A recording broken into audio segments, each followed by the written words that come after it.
Guys, আজকে ফেসবুকে একটা পোস্ট করলাম। পোস্টটা এরকম যে পরিবারটা ততক্ষণ ঠিক থাকে যতক্ষণ দুই ভাই বিয়ে না করে।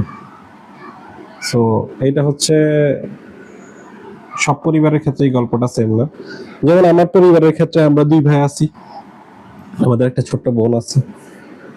ও ওর হাজবেন্ড সহ চিটং থাকে। চিটং মিন্স কক্সবাজারের ওই সাইডে চকরিয়াতে থাকে। ওর হাজবেন্ড পুলিশে আছে।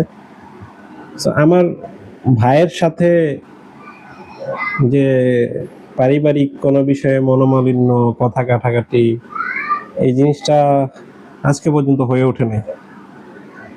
সো আশা করি আমি এটা ভবিষ্যতে হবে না, কারণ আমি ওইভাবেই ব্যাপারগুলোকে ডিল করি। যেহেতু আমি পরিবারের বড়, সো আমি আমার ওয়েতে এই ব্যাপারগুলোকে ডিল করি। যেখানে আমার ভুল থাকে সেখানে আমি ভুল স্বীকার করি, যেখানে আমার ওয়াইফের ভুল হয় সেই ভুলগুলাকে আমি ট্র্যাকেল দিই। সো আমরা দুই ভাই বিবাহিত। সো আমাদের ক্ষেত্রে এই সমীকরণটা, যেটা ওই ভাইয়ের পোস্ট দেখে বললাম, ওই সমীকরণটা ওনাদের ক্ষেত্রে ডিফারেন্ট, কিন্তু আমাদের ক্ষেত্রে ঠিক আছে। আমরা দুই ভাই আল্লাহর রহমতে এখন পর্যন্ত ঠিক আছি। ইনশাল্লাহ ভবিষ্যতেও ঠিক থাকবো, এটা আমার ব্যক্তিগত অভিমত বা ধারণা।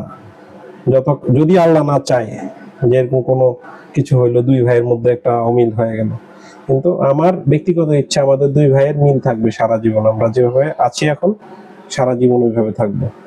সো সমীকরণ আসলে এক এক জনের সমীকরণ এক এক রকম, এইটাই আসলে বলতে চাচ্ছিলাম।